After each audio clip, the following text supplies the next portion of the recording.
भाजपा का 400 पार, क्या लगता है आपको? ये केवल अब तो बोलना भी बंद कर दिए। शुरू में कहते 400 पार, अब तो खुद ही कह रहे हैं 300 मिल जाए तो बड़ी बात है। अब वो चर्चा होने लगी है प्रथम चरण के चुनाव के बाद, ये तो 200 में सिमट तो नहीं जाएंगे। स्थिति ये है, जो राजस्थान से, छत्तीसगढ़ से, तमिलनाडु से, राजस्थान, उत्तर प्रदेश, यहाँ से जो खबरें आ रही है, भारतीय जनता पार्टी के लिए बहुत बुरी खबर है। देश की जनता को कुछ कहेंगे? देश की जनता से ये कहूंगा कि संविधान ने हमको अधिकार दिया है, संविधान हम सबको सुरक्षा प्रदान करती है। आज संविधान खतरे में है और संविधान रहेगा तो लोकतंत्र बचेगा, लोकतंत्र बचेगा तो हम सब को अधिकार और सुरक्षा मिलेगा।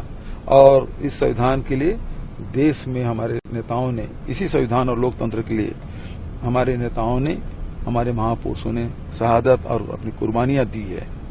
तो इसके बचाने के लिए भारतीय जनता पार्टी को हराना होगा। अब ये तो जितने बयान अभी लगातार आ रहे हैं, जिस प्रकार से मैनिफेस्टो आए और उसमें कहा मुस्लिम लीग के तर्ज पे कर रहे हैं, और अभी मनमोहन सिंह जी जो बयान है उस पे कर रहे हैं, तो ये तो सीधा सीधा कह सकते हैं कि प्रधानमंत्री जी का मानसिक संतुलन बिगड़ गया है, मोदी जी का मानसिक संतुलन बिगड़ गया है।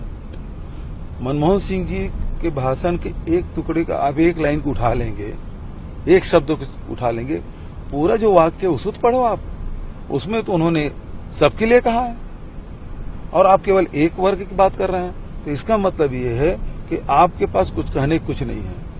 कांग्रेस के मैनिफेस्टो में कहीं मुस्लिम लीग का उल्लेख तक नहीं है, मुस्लिम का। दूसरा, कहीं मंगलसूत्र सबको, हिंदुओं को मंगलसूत्र लेकर सबको वितरण करना है, ये उल्लेख नहीं है। तो ये तो मानसिक संतुलन बिगड़ने जैसी बात है। मतलब इसका मतलब ये है कि भारतीय जनता पार्टी बुरी तरह से हार रही है, तभी इस प्रकार से बातें करेंगे, अन्यथा कोई भी संतुलित व्यक्ति इस प्रकार से बात नहीं करेगा जो मोदी जी ने कही। इंडिया अलायंस, एक क्वेश्चन है, इंडिया अलायंस और मोदी जी, ये कहा जाता है कि मोदी वेव, पिछले 2014 और 2019 इलेक्शन, दोनों इलेक्शन में ये कहा गया कि मोदी वेव के कारण भाजपा जीती है। क्या आपको लगता है इस बार कोई ऐसी मोदी वेव है?